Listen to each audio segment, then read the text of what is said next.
Market లో invest చేసి మీ డబ్బులు డబుల్ చేసుకోవాలనుకుంటున్నారా? సుందరరామిరెడ్డి గారి లైవ్ సెమినార్ కి అటెండ్ అవ్వండి.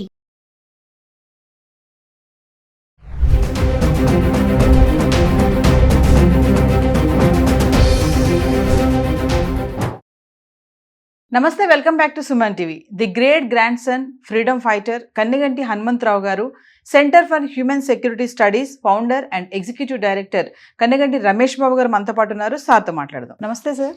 నమస్తే నవీనా గారు. సార్, మరి రీసెంట్గా జరిగిన పహల్గామ్ ఘటన మనం చూసాము, ఆల్రెడీ దాని గురించి మాట్లాడుతున్నారు మీరు కూడా. సో ఈరోజు ఏంటంటే POK, పాకిస్తాన్ ఆక్యుపైడ్ కాశ్మీర్ అంటారు కదా, అసలు దాని గురించి ఒక్కసారి మాట్లాడుకుందాం. అందరికీ తెలిసిన విషయమే, ఒకసారి మీ చాలా మందికి ఎక్కువ వివరాలు తెలియవు మేడం. ఓన్లీ పేరు తెలుసు, పాక్ ఆక్యుపైడ్ కాశ్మీర్, తెలుగులో పాక్ ఆక్రమిత కాశ్మీర్ అంటే ఏంటో తెలుసు. నేను మన భారతదేశ ప్రజలకు చెప్పాలనుకున్నది ఏంటంటే, భారతదేశానికి 15,000 కిలోమీటర్లు భూసరిహద్దు ఉంది, 11,098 కిలోమీటర్లు కోస్టల్ ఏరియా ఉంది. ఈ 15,000 కిలోమీటర్ల భూసరిహద్దులో 3,323 కిలోమీటర్లు భూసరిహద్దు భారతదేశానికి పాకిస్తాన్కి మధ్య ఉన్నది. Let me put it in English for the sake of the English viewers. India has about 15,000 kilometers of land borders, out of which 3,323 kilometers is between India and Pakistan, out of which 740 kilometers are our LOC, line of control అంటారు. అంటే జమ్మూ, కాశ్మీర్, లదాఖ్ ప్రాంతానికి అటువైపు పాకిస్తాన్కి, ఇటువైపు మన దేశంలో ఉన్న జమ్మూ కాశ్మీర్, లదాఖ్కి మధ్యలో ఉన్న నియంత్రణ రేఖ, లైన్ ఆఫ్ కంట్రోల్ LOC, దాన్ని మనము 740 కిలోమీటర్లు కాపాడుకుంటా అటు పాక్ ఆక్రమిత కాశ్మీర్ నుంచి, అటువైపు నుంచి ఉగ్రమోకలు, టెర్రరిస్ట్ యువతలు రాకుండా చూసుకునే బాధ్యత LOCలో ఉన్న సైన్యానికి ఉంటుంది. ముఖ్యంగా వాళ్ళు ఆ పాక్ ఆక్రమిత కాశ్మీర్లో ఏమేం భాగాలు ఉన్నాయి అని మీకు తెలియాలి.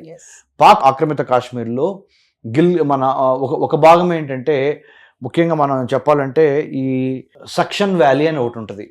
ఆ సెక్షన్ వ్యాలీ కాకుండా ఆజాద్ కాశ్మీర్ అని ఒకటి ఉంటుంది. ఆజాద్ కాశ్మీర్ కాకుండా ఇంకోటి ఏంటంటే గిల్గిట్ బల్తిస్తాన్. ఈ గిల్గిట్ బల్తిస్తాన్ను, ఆజాద్ కాశ్మీరు, సక్షం వ్యాలీ, ఈ మూడింటిని కలిపి ఈ మూడు భాగాలని కలిపి పాక్ ఆక్రమిత కాశ్మీర్లో ఇవన్నీ ఉండటం జరిగింది. ఇందుట్లో ముఖ్యంగా ఈ సక్షం వ్యాలీని పాకిస్తాన్ వాళ్ళు ఎప్పుడో చైనాకి ఇవ్వటం జరిగింది, లేదా చైనా మాయమాటలు చెప్పడం వల్ల పాకిస్తాన్ వాళ్ళు తీసుకోవడం జరిగింది. ఈ ఆజాద్ కాశ్మీర్లో ఒక ప్రభుత్వం ఉండి, ఆ ప్రభుత్వానికి ఒక ప్రధానమంత్రి ఉండి, దానికి ఒక సొంత గవర్నమెంట్ లాగా ఉండటం జరుగుతుంది. ఆ ఆజాద్ కాశ్మీర్ వాళ్ళు ఆజాద్ కాశ్మీర్ అంటారు. తర్వాత ఈ గిల్గిట్ బల్టిస్తాన్ ఏరియాలో కూడా ఉన్న ప్రజలు, ఈ మూడింటిని పాక్ ఆక్రమిత కాశ్మీర్గా మనం అభివర్ణించవచ్చు. ఈ పాక్ ఆక్రమిత కాశ్మీర్ని తిరిగి మనము భారతదేశము తన సొంతంగా తీసేసుకోవాలి బై యూజింగ్ 100%. ఈసారి ఎటువంటి సందేహం లేకుండా మన బలాన్ని, మన శక్తిని, మన యుక్తిని ఉపయోగించి పాక్ ఆక్రమిత కాశ్మీర్లో ఉన్న టెర్రరిస్ట్ క్యాంపుల్లో టెర్రరిస్టులకి బుద్ధి చెప్పి, అంటే చంపి ఆ ఏరియాని భారత్లో కలుపుకుంటే అప్పుడు ఈ పెహల్గామ్ లాంటి అటాక్స్ పునరావృతం కాకుండా, తిరిగి మళ్ళీ రాకుండా ఉంటవి. అంటే భారతదేశానికి ఈ పాక్ ఆక్రమిత కాశ్మీర్లో ఉన్న టెర్రరిస్ట్ గ్రూప్స్ని చంపటం అనేది ఇప్పుడు ప్రథమ కర్తవ్యము. ఇది అయిన తర్వాత సెకండ్ ఏంటంటే, ఆల్రెడీ ప్రధానమంత్రి మోడీ గారు, అజిత్ దోవల్ గారు, మన నేషనల్ సెక్యూరిటీ అడ్వైజర్, జాతీయ భద్రతా సలహాదారు, మన విదేశీ వ్యవహారాల మంత్రి జయశంకర్ గారు, మన హోమ్ మినిస్టర్ అమిత్ షా గారు, మన రక్షణ మంత్రి శ్రీ రాజ్నాథ్ సింగ్ గారు, వీళ్ళందరూ కలిసి కూర్చొని cabinet committee on security, CCS అంటారు. ఈ CCS మీటింగ్ పెట్టుకొని ఒక 5 ఇంపార్టెంట్ పాలసీ డెసిషన్స్ తీసుకున్నాయి. అంటే ప్రభుత్వ విధి విధానాలు పాక్ ఆక్రమిత కాశ్మీర్లో ఉన్న ఉగ్రవాదులను ఎదుర్కోవడంతో పాటు పాకిస్తాన్కి బుద్ధి చెప్పడానికి ఒక 5 ఇంపార్టెంట్ పాయింట్స్ తీసుకున్నారు. నెంబర్ 1 ఏంటంటే, పాక్ హై కమిషన్, భారతదేశం యొక్క రాయబార కార్యాలయము ఇస్లామాబాద్లో ఉంటుంది, పాకిస్తాన్ క్యాపిటల్. భారతదేశ క్యాపిటల్ అయిన న్యూఢిల్లీలో పాకిస్తాన్ హై కమిషన్ ఉంటుంది. ఆ పాకిస్తాన్ హై కమిషన్లో పనిచేస్తున్న ఉద్యోగుల్ని 40% నుంచి 50% వరకు తగ్గించేసేసాం. వాళ్ళందరినీ ఇంటికి పంపించేసాం. తర్వాత 48 గంటల్లో పాకిస్తానీలు ఎవరైనా భారతదేశంలో ఉంటే వాళ్ళందరూ తిరిగి వెళ్ళిపోవాలని మనము అల్టిమేటం ఇచ్చాం. చాలామంది హైదరాబాద్ నుంచి కూడా ఒక 200 మందిలో ఒక 197 వరకు ఖాళీ చేసి ఇక్కడి నుంచి హైదరాబాద్ నుంచి వెళ్ళిపోయారు.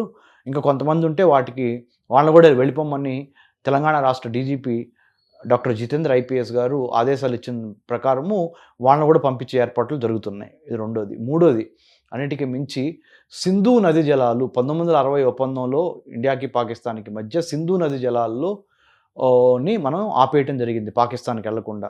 తద్వారా పాకిస్తాన్ యొక్క ప్రభుత్వం మీద ఒత్తిడి పెడుతున్నాము. ప్రజలకు కూడా ఒక రకంగా చెబుతున్నాం, ఏమని, మీకు తాగటానికి మంచినీళ్ళు లేకపోతున్న పాకిస్తానీ ప్రభుత్వాన్ని గద్దదించండి, మీకు భోజనం పెట్టలేకపోతున్న పాకిస్తానీ ప్రభుత్వాన్ని గద్దదించండి, మతం మీద రాజ్యం చేద్దాం అనుకుంటే కుదరదు, విద్య, వైద్యం, ఆరోగ్యం, పర్యావరణము, భద్రత, టెక్నాలజీ అన్నిటికీ మించి ఉపాధి ఇవ్వలేని ప్రభుత్వం కాదు.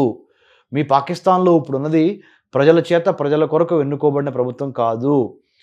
ఇంటర్ సర్వీసెస్ ఇంటెలిజెన్స్ ISI అంటే మీ యొక్క ఇంటెలిజెన్స్ ఏజెన్సీ, మీ యొక్క పాకిస్తానీ ఆర్మీ బాగా మత ఛాందస్వాదులు ఉన్న, అంటే హఫీజ్ సయీద్ లాంటి మత ఛాందస్వాదులు ఉన్న వాళ్ళని, అలాంటి వాళ్ళ చేత రాజ్యం పరిపాలించబడుతుంది. కాబట్టి ప్రపంచవ్యాప్తంగా హ్యూమన్ డెవలప్మెంట్ ఇండెక్స్లో పాకిస్తాన్ స్థానం 140 నుంచి 150 మధ్య ఉంది.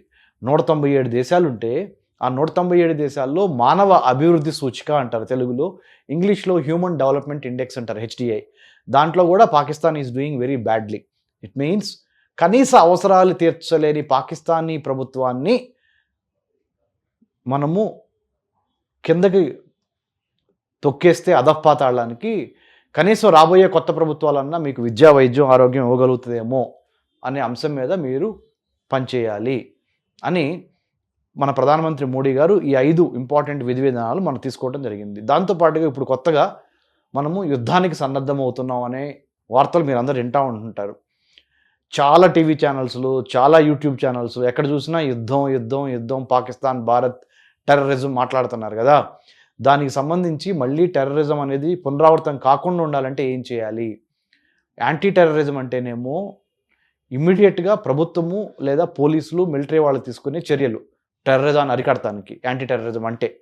కౌంటర్ టెర్రరిజం అంటే ఏంటంటే ప్రభుత్వ పరంగా ఫ్యూచర్లో మళ్ళీ టెర్రరిజం రాకుండా ఉండటానికి ఎటువంటి నిర్ణయాత్మకమైన చర్యలు తీసుకుంటాం అనేది కౌంటర్ టెర్రరిజం పాలసీ. నేను కౌంటర్ టెర్రరిజం పాలసీ చదువుకోవడానికి చాలా దేశాలు వెళ్ళి చదువుకొని వచ్చాను. అందుట్లో భాగంగా భారత ప్రభుత్వానికి కూడా ఇవాళ నేను మన centre for human security studies ద్వారా కౌంటర్ టెర్రరిజం పాలసీ అందరికీ చెప్పబోతున్నాను ఈవినింగ్ లోపల. అది మీ అందరికీ తెలుసుద్ది. అంటే మూలాల్లోకి వెళ్ళి ఉగ్రవాదాన్ని ఆపాలి, లేదా మళ్ళీ ఇలాంటి ఉగ్రవాద టెర్రరిస్ట్ ఇన్సిడెంట్స్ గత 40 ఏళ్ళ నుంచి మనం చూస్తూనే ఉన్నాము, ఇక చూడకూడదు అంటే ఏం చేయాలో నేను చెప్పబోతున్నాను. తర్వాత మళ్ళీ ఇంకొక వీడియోలో దాని గురించి విపులంగా చెప్తాను. నవీన గారు, ఇదండి సంగతి. Thank you sir. Thank you. జై హింద్ అండి.